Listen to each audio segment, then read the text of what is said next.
Hi, everybody. So, I want to start this week by asking a question. And the question is just, why are you going to college? Now, you're probably thinking, so I can get a degree, so I can get a job and make some money, etc. But in the end, the idea is it seems like the reason you want to go to college is because you think doing so is in some way going to improve your life. It's going to help you achieve a better life, to live a good life. Presumably, that's what you want in the end. But what is a good life? What are the ingredients to a good life? Presumably, we need to know what those ingredients are to have some idea of whether or not going to college is going to help you achieve getting those things that make a life good.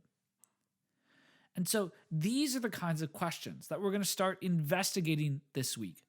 What is it that makes one life good and another life bad for the person that's living it?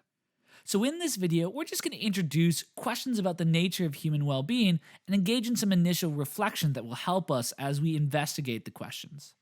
In this video, we'll talk about what this question of the nature of well-being is, and we'll distinguish well-being and moral goodness. We'll talk about, well, where can we get knowledge about the good life, and we'll distinguish rationalism and empiricism. We'll do some initial reflection on your own conception of the good life, and then we'll distinguish two kinds of value, instrumental and intrinsic value. So, a central question of value theory is just, so what is the good life? We all want to live a good life, but what does that even mean? What are the ingredients of a good life? What's the recipe for human well-being? What things add values to our lives and what things take away value from our lives? Note that what we're asking about here is the nature of an individual person's well-being. So what's good for that person? We're not asking about the nature of a morally good life. Sometimes doing the morally right thing, the morally good thing, might come at a cost to that person's own well-being. They might have to sacrifice themselves for doing the morally right thing. But so we're ignoring morality for the moment and just focusing on, well, what is it for something to be good for the person that's doing it? All right, now you might sort of think, well, how can we even answer these kinds of questions? They're so abstract and there's so much sort of variance here. How do we even start? What kind of method can we use to learn the recipe for a good life? How could we know which theory is correct or incorrect? And now there's roughly two families of views regarding where our knowledge about anything comes from. There are rationalist views about various topics, and there are empiricist views about those topics. So rationalist views say that at least some of our knowledge about a topic can ultimately be justified by using our faculty of reason, sort of by itself. We can just sort of think about the topic, and using our mind in a sort of clever way, we'll be able to understand the answer. But empiricist views of a topic say, well, no, reason's not enough. They say all our knowledge about a topic must ultimately be justified by appealing to some supporting experience as some sort of evidence. So at the foundation of our knowledge must be some kind of experience to sort of bolster that knowledge. All right, so John Stuart Mill is one of the most famous defenders of a hedonistic theory of the good life that we're going to be looking at first. And his theory is closely tied to his views on where we get knowledge. So he wanted to make a science of ethics, and so he looked at where do we get knowledge in the sciences? Well, let's use that same foundation to try to build a science of ethics. So consider the following passage from Mill. He says, the only proof capable of being given that an object is visible is that people actually see it. The only proof that a sound is audible is that people hear it. And so of the other sources of our experience. So this is the answer. Look, when you do serve the sciences, when you want to learn about physics or about biology, you need to make observations of the world. You learn using your various senses, your sight, your hearing, and that gives you the foundation of things that you know first, and you use that to build your various sciences, your theories. And he thinks, in like manner, I apprehend the sole evidence it's possible to produce that anything is desirable or valuable or good for a person is that people do actually desire or value it. If the end proposed were not in theory and in practice acknowledged to be an end, nothing could ever convince any person that it was so.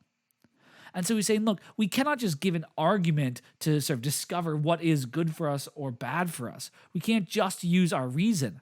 He's trying to advocate for this sort of empiricist approach to ethics, where the foundational experiences that allow us to build our theories in ethics are essentially our experiences of desires.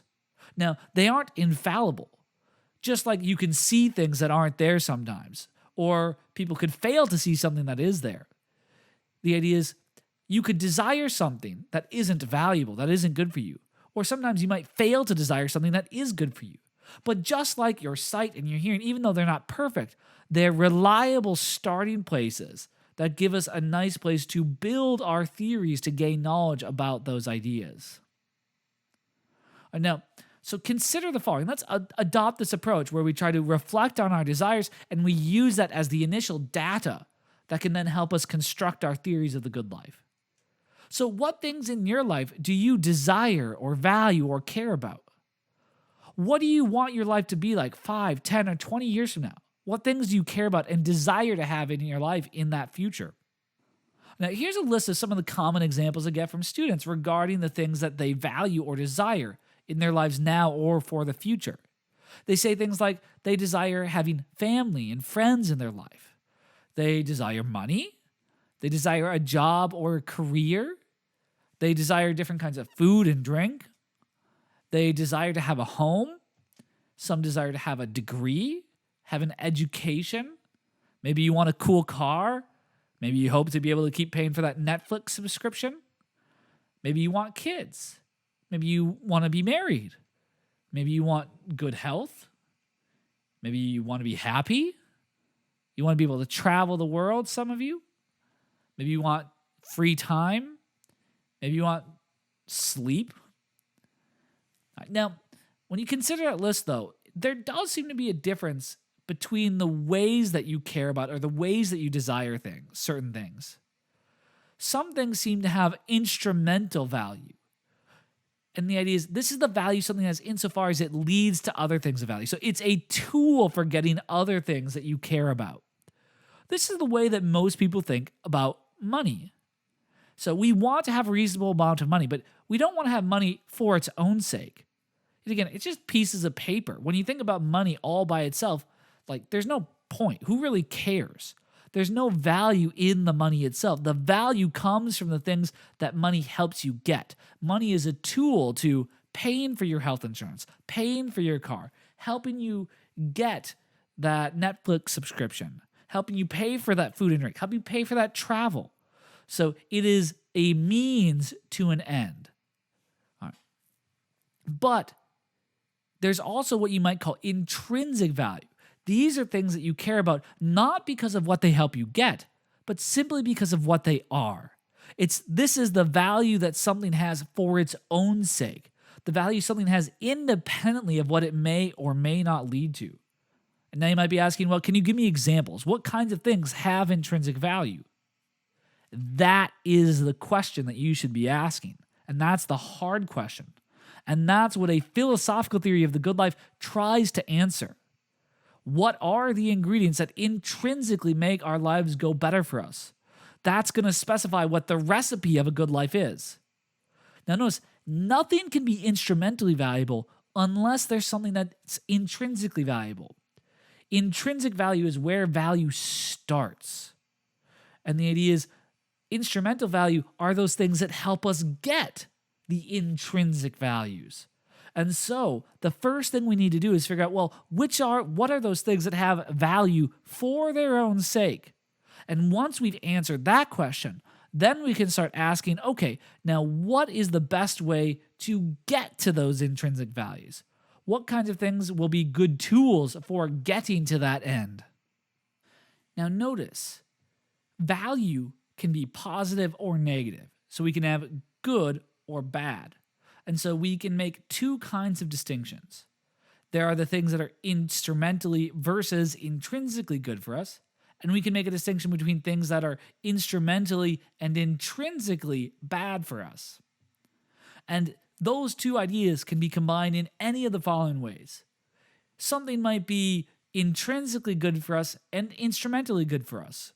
So when we think about the thing all by itself, looks like it's good.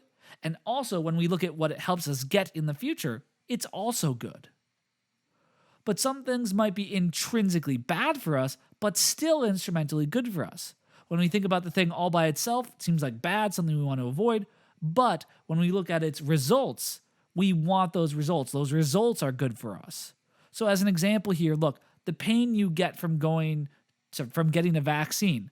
Look, nobody wants that pain. I'd rather avoid the pain of a vaccine. But when I look at the results, maybe avoiding sickness, I think that's good for me. And so I think that this vaccine, maybe it's intrinsically bad for me, this pain that I feel, but it's instrumentally good for me since it leads to good things. Some things could also be intrinsically good for us, but instrumentally bad for us. So the pleasure I get from eating bacon, I think that's a good thing. If I could just have that pleasure all by itself, I would take it. But the fact that eating bacon all the time might lead to a heart attack, well, that heart attack is a bad result. And so the pleasure I get from that bacon, so indulging in that, maybe it's instrumentally bad for me since it harms my health. Now, some things might also be both intrinsically bad and instrumentally bad. When you think about the thing by itself, not really something to be desired, but also when we look at the results, those are also something that we don't really desire. We'd rather avoid. All right, so that's all for today. I'll see you all in the next video. Bye-bye.